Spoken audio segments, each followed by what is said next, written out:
Humarap sa investigasyon ng tatlong kasamahan ng dating kasambahay na minolestya umano ni Philippine Ambassador to Kuwait, Shulan Primavera. Kwento nila, may napansin silang kakaiba sa mga kilos ni Primavera tuwing kasama ang nagrereklamong kasambahay. Sa gitna nito, mariin pa rin itinanggi ng ambassador ang mga alegasyon laban sa kanya.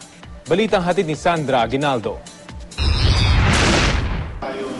Itago na lang natin sila sa pangalang Fe, Angelica at Gina, mga OFW na minsan daw naging kasambahay ni Ambassador Shulan Primavera sa Kuwait. Nasa pangangalaga silang tatlo ng Oples Center.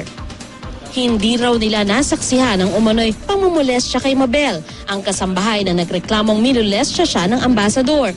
Pero may napansin daw sila kay Primavera.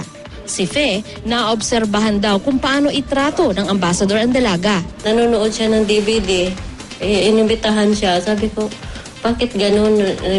Nag-ano siya ng imbitahin si Mabel. Tinanong naman ni Sir na, may nagkakaroon ka na ba ng boyfriend? Parang nagpapahiwatig na. Sabi ko, baka may gusto yan sa'yo. Sina Angelica at Gina naman, naabutan din daw si Mabel sa bahay ng Ambassador. Nakaupo siya dun sa sala. Pagkatapos bigla ko siyang lumingon sa kanya, nakatitig pala sa likuran ko.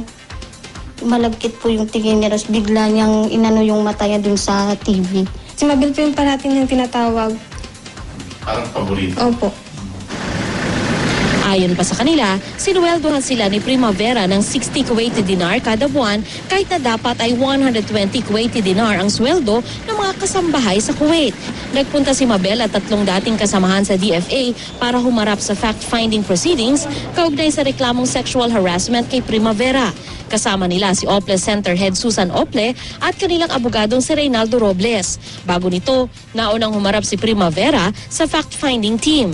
Matapos ito, nagpaunlak ng maiksing panayam sa media si Primavera.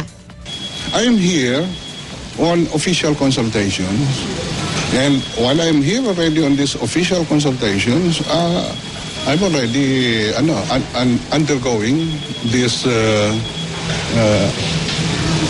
inquiry.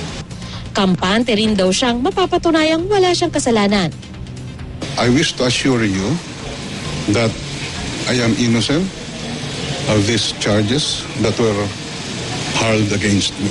I'm fine. As you can see, I can still afford to smile. Hinilig ng DFA sa lahat ng panig na wag munang maglabas ng anumang impormasyon kaugnay sa reklamo. Sa ilalim daw kasi ng civil service rules, sadyang confidential ang ganitong mga proseso. Makakaasa kayo na wala kaming hikilingan at magiging patas ang investigasyon. Kung lalabas sa fact-finding proceedings na may sapat na ebidensya ang paratang ni Mabel kay Primavera, tsaka palang sisimula ng formal investigation.